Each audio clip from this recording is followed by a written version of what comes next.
आप सभी ये बात तो जानते होंगे कि दुनिया का सबसे बड़ा डेजर्ट सहारा डेजर्ट है।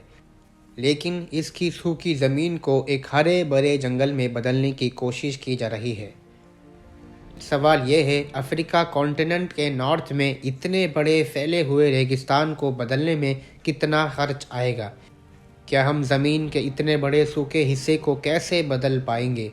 क्या हमने पहले ये कभी किया भी है या नहीं? आगे जाकर इसका एटमॉस्फेयर पर किस तरह का असर होगा?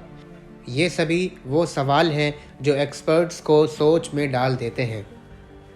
दोस्तों, आप देख रहे हैं यूट्यूब चैनल अर्थ टीवी और आज की वीडियो में हम आपको बताएंगे द ग्रेट सहारा डेजर्ट को एक एवरग्रीन फॉरेस्ट बदलने में क्या क्या प्लान्स बन चुके हैं और क्या क्या मुश्किलात हमारे सामने आ सकती हैं।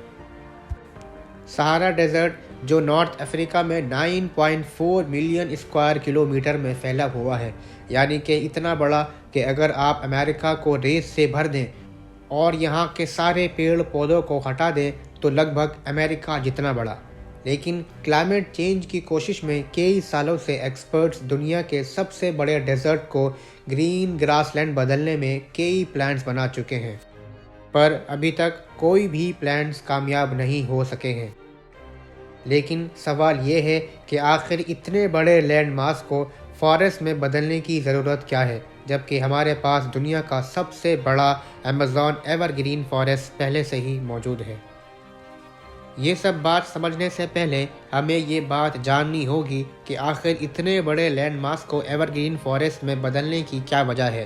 ग्लोबल वार्मिंग क्या होती है, कार्बन डाइऑक्साइड क्या होती है, इसके फ़ायदे क्या हो सकते हैं और नुकसानात भी। इसका हमारे एटमॉस्फेयर में ज़्यादा होना या कम होना कैसा है।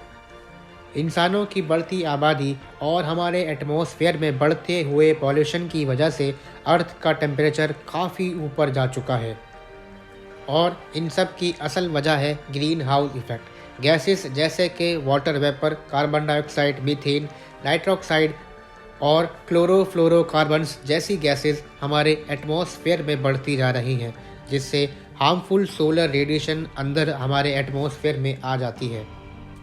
जो सोलर रेडिएशन हमारी ओजोन लेयर से रिफ्लेक्ट हो जाया करती थी, अब उस लेयर में इन गैसेस की वजह से एक होल हो गया है, जिससे हार्मफुल रेडिएशन अंदर आती है और अर्थ का टेम्परेचर बढ़ जाता है।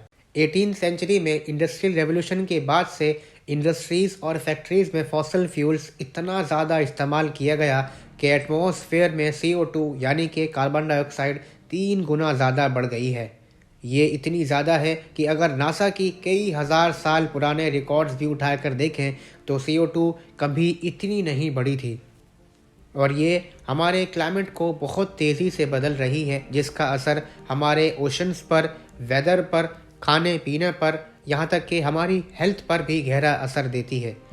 आर्टिक और अंटार्कटिक में जमा हुआ पानी भी तेज़ी से मेल्ट होता जा रहा है। सी लेवल वाटर्स भी काफ़ी तेज़ी से ऊपर आते जा रहे हैं, जिससे हर साल समुंदर से लगी ज़मीनों पर फ्लड्स, सुनामीज और बहुत सारे नेचुरल डिज़ास्टर्स भी सामने आते हैं। तापमान गर्म होने की वजह से हर साल और भी लंबे टाइम के लिए बड़े स्केल पर सूखा पड़ जाता है, जिससे एग्रीकल्चरल ग्रोथ भी कम हो जाती है और फूड स्कार्सिटी जैसे इश्यूज हमारे सामने आते हैं। वो एरियाज़ भी जहां एनिमल्स रहा करते थे वो भी धीरे धीरे शिफ्ट होने लगे हैं। यहाँ तक कि इससे हमारी हेल्थ को भी बड़े नुकसान हैं। शहरों में जहाँ पेड़ पौधे कम होते हैं वहाँ ऐसे हार्मफुल स्मोक्स हवा में बन जाते हैं, जिससे हमें सांस की बीमारी भी हो सकती है, जैसे कि अस्थमा, दिल की बीमारी और लंग्स कैंसर। पर सवाल अब ये है कि जब हम तेज़ी से कार्बन डाइऑक्साइड अपने एटमॉस्फेयर में छोड़ रहे हैं तो आखिर सभी प्लान्स होने के बाद भी हम इस मिशन की तरफ तेज़ी से क्यों नहीं बढ़ रहे। हम सहारा डेजर्ट को एक एवरग्रीन फॉरेस्ट बदलने में तेज़ी क्यों नहीं कर रहे। लेकिन मैं आपको बताता चलूँ, इतने बड़े एरिया को हरा भरा बनाना आसान नहीं है, बल्कि इसमें 20 खरब डॉलर का सालाना खर्च आएगा और बदकिस्मती से इसका खर्च हमारे सामने आने वाली दिक्कतों की सिर्फ एक शुरुआत ही होगी। पेड़ पौधे हमारे अर्थ के लिए लंग्स की तरह काम करते हैं और हमें इस वक्त बहुत ज़्यादा पेड़ पौधों की ज़रूरत है। 1 हेक्टर में लगे हुए पेड़ उतना ही कार्बन डाइऑक्साइड ले सकते हैं जितना कि एक गाड़ी को 1 लाख किलोमीटर चलाने में निकलता है। अगर हम इस प्लान में सहारा डेजर्ट को हरा भरा बना देते हैं तो कई लाख पेड़ ग्लोबल वार्मिंग के खिलाफ हमारी लड़ाई में बहुत मदद कर पाएंगे। इसीलिए एक्सपर्ट्स को छोटे लेवल पर एक्सपेरिमेंट करने की ज़रूरत है। चाइना के कुबूची इकोलॉजिकल रेस्टोरेशन प्रोजेक्ट में 1/3 कुबूची डेजर्ट को 30 साल के वक्त में अलग अलग 70 तरह के पेड़ों से उसको हरा भरा बनाया गया था। और इसी तरह हम दुनिया का सबसे बड़ा डेजर्ट यानी कि सहारा डेजर्ट को भी बदल सकते हैं। इसमें लगाए जाने वाले पेड़ पौधों को पानी देने के लिए और पानी को भाप बनकर उड़ने से बचाने के लिए अंडरग्राउंड वाटर पाइपलाइंस का इस्तेमाल किया जाएगा और उनके ज़रिए पानी को सीधा जड़ों तक पहुंचाया जाएगा।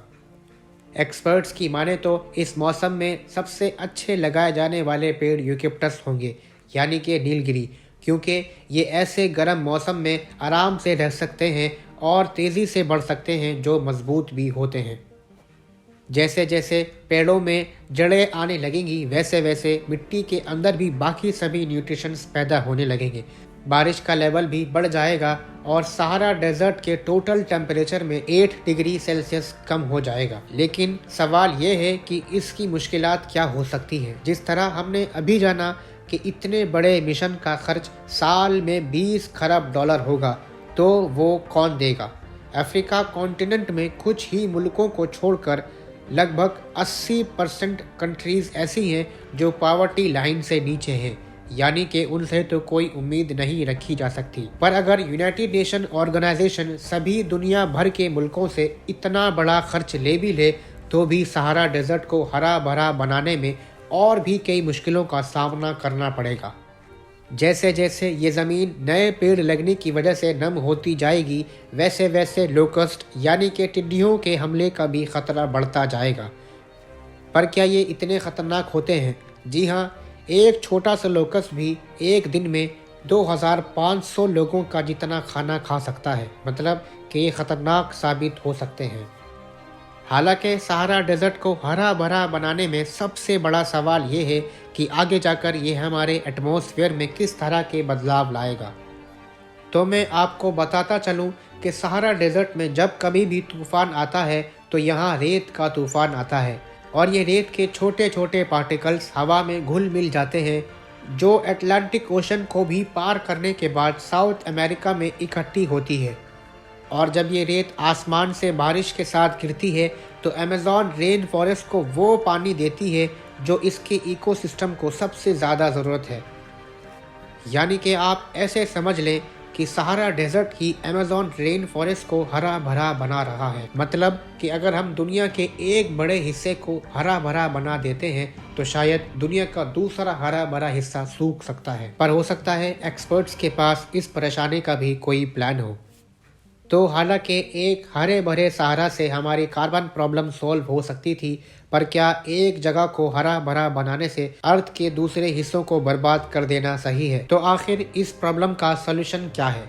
रिसेंट डिस्कवरीज से ये पता चलता है कि हर 20,000 साल बाद सहारा डेजर्ट एक ग्रीन ग्रास लैंड में बदल जाता है। जी हाँ, पुरानी पत्थरों पर बनी पेंटिंग से हमें ये बात पता चलती है कि सहारा डेजर्ट एक वक्त में हरा भरा था। पेंटिंग्स पे जैसे जिराफ, हिप्पोज, बफेलोज जैसे जानवर पाए गए। ये वो सभी जानवर हैं जो सूखे में नहीं रह सकते। नॉर्थ अफ्रीका का क्लाइमेट हर 20,000 साल बाद 2 ही क्लाइमेट में चेंज होता है, ड्राई क्लाइमेट और वेट क्लाइमेट।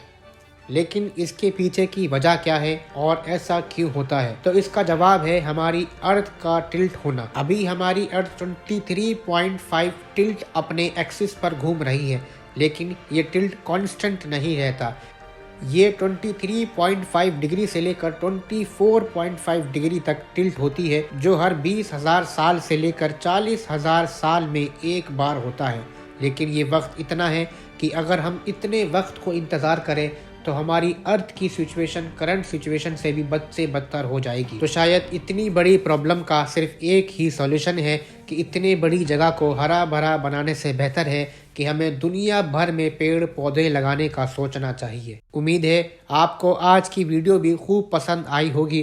तो हमारी वीडियो को लाइक करें और ऐसी और भी इंफॉर्मेटिव वीडियोस देखने के लिए हमारे चैनल को सब्सक्राइब करें।